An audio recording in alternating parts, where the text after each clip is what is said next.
আচ্ছা ভাই, মনে করেন যে আপনার কিছু একটা দরকার, ঠিক আছে? ধরে নেন যে আপনার একটা বাইক দরকার, ঠিক আছে? তো ওই বাইকটা আপনি কার কাছে চাইবেন? আপনি স্টুডেন্ট মানুষ, লেখাপড়া করতেছেন, চাকরি-বাকরি নাই, নিজের কোনো ইনকাম নাই। তাহলে ওই বাইকটা আপনি কার কাছে চাইবেন? অবশ্যই আপনার বাবার কাছে, অথবা আপনার মার কাছে, অথবা আপনার বড় ভাইয়ের কাছে। এক কথায় আপনার ফ্যামিলিতে যারা চাকরি করে, যারা কাজ করে, যারা টাকা ইনকাম করে, তাদের মধ্যে কারো একজনের কাছে চাইবেন, তাই তো? নিশ্চয়ই আপনি আপনার চাচার কাছে গিয়ে চাইবেন না যে, "চাচা, আমার একটা বাইক দরকার, বাইকটা আমাকে দেন।" আবার আরেকটা জিনিস খেয়াল রাখা লাগবে। অবশ্যই ওই জিনিসটা আপনার সাধ্যের মধ্যে চাওয়া লাগবে। মনে করেন আপনি হচ্ছে মধ্যবিত্ত ফ্যামিলিতে বড় হইছেন, ঠিক আছে? অথবা মধ্যবিত্ত ফ্যামিলিতে আপনি বাস করেন। এখন আপনি চাইলেই তো গিয়ে আপনার বাবা, আপনার মা অথবা আপনার বড় ভাই ওনাকে গিয়ে বলতে পারবেন না যে আমার একটা কার দরকার, একটা প্রাইভেট কার দরকার। আপনাকে বড়জোর ওরা হচ্ছে একটা বাইক দিতে পারবে অথবা সাইকেল দিতে পারবে ওরা। ঠিক আছে? তো এই কাহিনীটা কেন বললাম? এই যে বাংলাদেশের যে বাম সংগঠনগুলা, ঠিক আছে? এদেরকে আমরা হচ্ছে খাস বাংলায় শাহবাগী বলে চিনি আরকি। তো বাংলাদেশের যে বাম সংগঠনগুলা, মহিলা সংগঠনগুলা, এরা হচ্ছে একটা দাবি করছে। দাবিটা কি? এই যে আমাদের যেই সংরক্ষিত মহিলা আসন আছে সংসদে, তো এই মহিলা আসনগুলাতে হচ্ছে ওই মেইন যে নির্বাচন হয়, ওইটার মধ্যে যে যত আসন পায় ওইটার ভিত্তিতে হচ্ছে ভাগ করে দেওয়া হয়। যেমন জামাত হচ্ছে মোট মনে হয় আসন পাইছে ২১১ টা। তারপর হচ্ছে সরি, বিএনপি আসন পাইছে হচ্ছে ২১১ টা, জামাত পাইছে হচ্ছে ৬৭ টা না ৭০ টা, যে আমার খেয়াল নাই। ঠিক আছে? তো এদেরকে ভাগ করে দেওয়া হবে। যেমন ৫০ টার মধ্যে বিএনপি মনে হয় পাবে ৩০ টা বা ৩২ টা, আর জামাত পাবে হচ্ছে ১৬-১৭ টা। ঠিক আছে? তো ওই যে বাম সংগঠনের যেই মেয়েরা, এরা দাবি করছে যে এই যে জামাত অথবা বিএনপি এদের থেকে কিছু মহিলা আসন ছেড়ে দেওয়া লাগবে। কেন ছেড়ে দেওয়া লাগবে? যাতে এদের যেই ওই যে ওই শাহবাগীদের যে হেড আছে, মহিলা যে হেড আছে, এরা যাতে বসতে পারে, এরা যাতে সংসদে যাইতে পারে।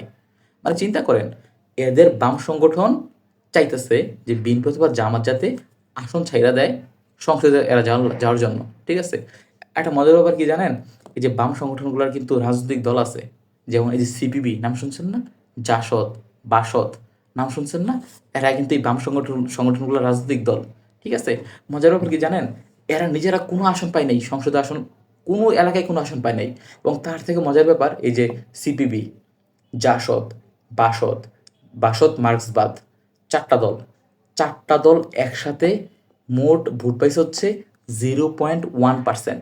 0.1%। এবং সংখ্যার হিসাবে এরা মোট ভোট পাইছে হচ্ছে কত? ১,২৪,৬৭৮টা। ১,২৪,৬৭৮টা ভোট পাইছে। ৪ টা দল মিলাইয়া এরা প্রার্থী দিছে হচ্ছে ১৪৭টা আসনে। মানে এরা একটা সংসদীয় আসনও পায় নাই।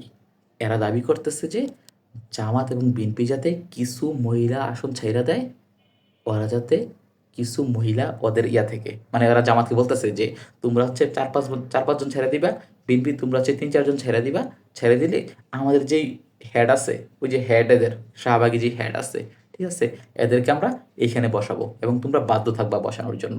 আরে বাবারে কি শখ আমাদের, জামাতের ঠেকা পড়ে আছে তোমাদেরকে বসানোর জন্য এখানে। এরা যদিও দু একজন ভালো নাম বলছে, যেমন ডাক্তার মনিষা চক্রবর্তী, ওনার নাম বলছে, আমি ওনাকে পছন্দ করি। উনি হচ্ছে বাসদ থেকে নির্বাচন করছিল মনে হয়। এই যে আমি বললাম না, এই এরা ৪ টা দল মিলে হচ্ছে ১,২৪,০০০ ভোট পাইছে। এর মধ্যে এই যে ডক্টর মনীষা চক্রবর্তী একাই মনে হয় পাইছে ২২,০০০ ভোট। ঠিক আছে? উনি মনে হয় বরিশাল ৫ আসন থেকে হচ্ছে নির্বাচন করছিল।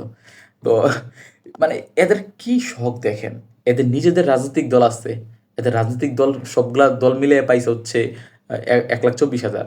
মানে ওই যে এদের বাবা আছে, বাবার কাছ থেকে কিছু না চাইয়া এরা আসছে এদের চাচার কাছে যাইতে, বিএনপি জামাতের কাছে চাইতে যে আমাদেরকে কিছু আসন দিয়ে দাও। ঠিক আছে?